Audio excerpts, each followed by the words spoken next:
Hi everyone, my name is Devin Rader, and my presentation is called Distant Utopia. In Distant Utopia, I am the majority shareholder of 4 different industry sectors. That is petroleum, automobiles, food, and social media. All 4 present some very challenging ethical dilemmas of our time that could very well reshape our fabric of society and the way the world works. As majority shareholder, I'll be conducting stakeholders analysis, which is the analysis of 3 different categories: the employees, the stakeholders, and the consumer's best interests, choosing one option that's best for all of them. The first industry I'm going to talk about is the petroleum industry, which first began in 1859. Now, fast forwarding 100 years was the first time the petroleum industry was warned about their effects on the environment and what it was doing with the emission of CO2 and greenhouse gases causing climate change, which is destroying our environment, destroying our oceans, our food chains, and etc. Fast forwarding to present time, through all of those years, they created agencies, they created backwater agencies, they hired economists, they hired scientists, and they put out tons of misinformation and led the public to believe that they were doing everything in their power to solve the issue, when in fact, it was the complete opposite. They were only protecting their short-term gains instead of looking out for all of mankind and looking more on the long-term side and getting the profit back on the back end instead of the front end. But that just wasn't the case. They chose to do misinformation. They could have chose to do nothing, which in turn, by doing nothing, legislation would have passed laws against them. The carbon tax that was offered up by Bill Clinton was combated by them with their misinformation campaigns by scientists, economists, and etc.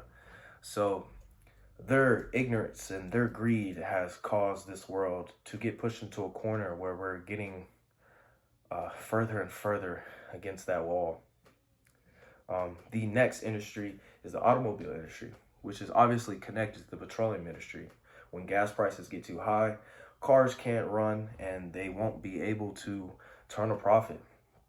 But in the same time, they've had their hands in the back pocket of the petroleum industry, and they have all been lobbying. They have all been working to protect their short-term gains over the long-term prosperity of everyone. But the good thing is about the automobile sector is that even though they have the same ignorance and greed as the petroleum industry, they are racing for clean energy. They are competing with each other, and that free market competition is going to accelerate the process.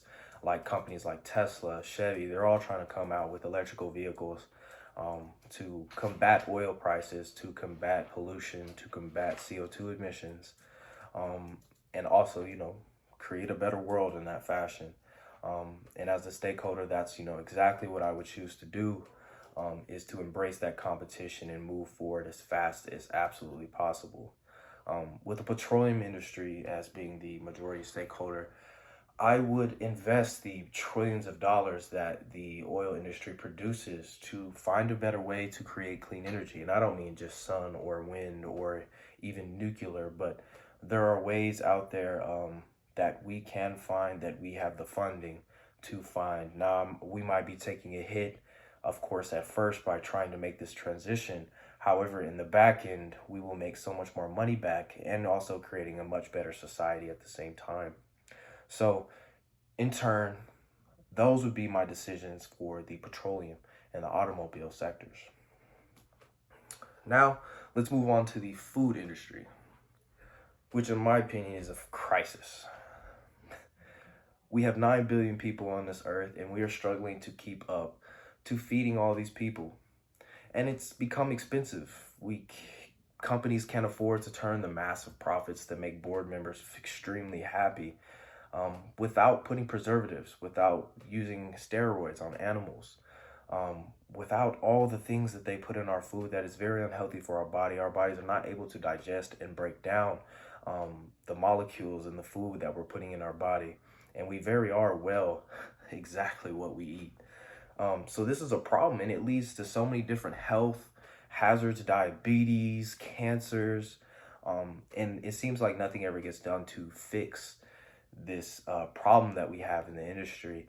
Now we might have clean, but they might say this is sustainable fishing, but it's not sustainable fishing. They can't guarantee it, and by law they're not guaranteed, or I'm sorry, required to guarantee that or to prove that it is sustainable fishing. So in a lot of ways, just like the petroleum and automobile sectors have been doing, the fishing industry, the food industry has been lying to us. I know you guys probably heard about Subway scandal recently about tuna. They're not using real tuna, and that's because since 1990, our fish population of our oceans have decreased by 90%, which, like I said, all these problems are interconnected. Climate change, overfishing, over expulsion of our natural resources is causing all these problems and exacerbating it. But instead of drawing the line in the sand, we've decided that short-term gains are more important than long-term gains, prosperity, and otherwise the functionality of our society. The food sectors have looked for loopholes. They have lobbied with Congress to get their food in stores. And it's a problem. It really is. And as majority stakeholder, what I would do would be to first break up the monopoly that we have on the food industry that most people really don't know about. That 10 companies, these are mother companies that own all the companies when it comes to food. That's 10 companies that control all of America's food supply. There's a lot of problems when it comes to distribution. That's where our preservatives come in. And this problem has to be combated by taking the time, yes, raising the prices on food when it comes to having cleaner, safer food to eat. But also, we can't market the same way that we've been doing when it comes to consumption. The rate of consumption of Americans, the rate of consumption of people around the world, we are boosting the level of consumption that's needed for a human being on Earth and boosting it as high as we can because we are trying to generate more and more profits. And that's just a psychological and social thing that also needs to be combated. But it is a moral and ethical dilemma that has to be solved. So as the majority stakeholder, that would be my stance on the food industry, is that we have to find a way to grow food to help people, grow their own food, their own animals, to slaughter animals in a more humane way, a much safer way, that's healthier for our bodies, and educating people on what they're eating, and not putting out misinformation and not manipulating and misleading them. By doing so, we're going to gain trust by the community, by consumers, which will also give us a return with our campaigns, with our marketing, with our brand name. It's going to bring so much more value to the brand and so much more value to every human being on Earth. A healthier human being, a healthier or happier human being as well. Which also leads me to my last sector, and that is social media. Social media has actually been hitting the headways a lot lately. Facebook with Mark Zuckerberg, with their privacy concerns, with their very addictive, and every social media is basically based on the same algorithm, which is based on Las Vegas slot machines. And the slot machines are very literally purposed to be as addictive as possible. And by doing so, we are getting people addicted to giving their attention. And the attention is what drives the profit for these social media platforms. But what we're doing is making a group or a generation of very unhappy people. We are comparing our lives. We are spending our lives online instead of living it outside. And it's causing a lot of anxiety and a lot of unhappiness that is backed behind science as well. And the only way to combat this is to first acknowledge the problem. Mark Zuckerberg, and what he is doing is, in a lot of ways, the exact same thing I would do conducting a stakeholders analysis. He created a thread. We learned about it in our book, actually. It was one of our assignments. that he created a thread asking people how we should handle this privacy issue, how you guys would like your privacy to be handled, your information that you give us, how would you like us to be using this? So we're not taking advantage of the consumer, because they were taking advantage of the consumer before this.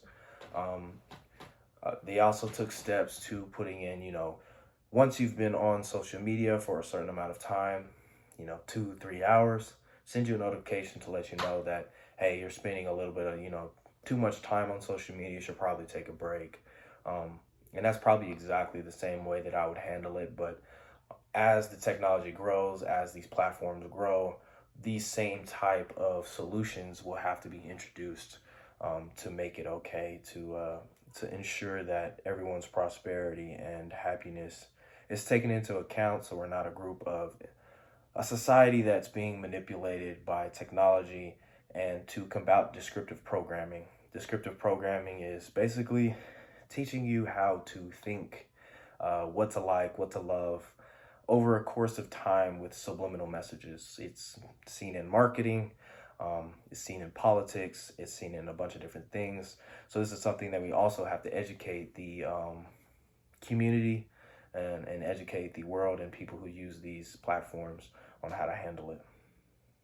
But in conclusion, greed and ignorance has caused this moral collapse in big business, and the unwillingness to put short-term profits on hold to guarantee long-term prosperity has caused it. But we're far from a distant utopia, but by solving these moral dilemmas, we will get closer to that utopia. Thank you.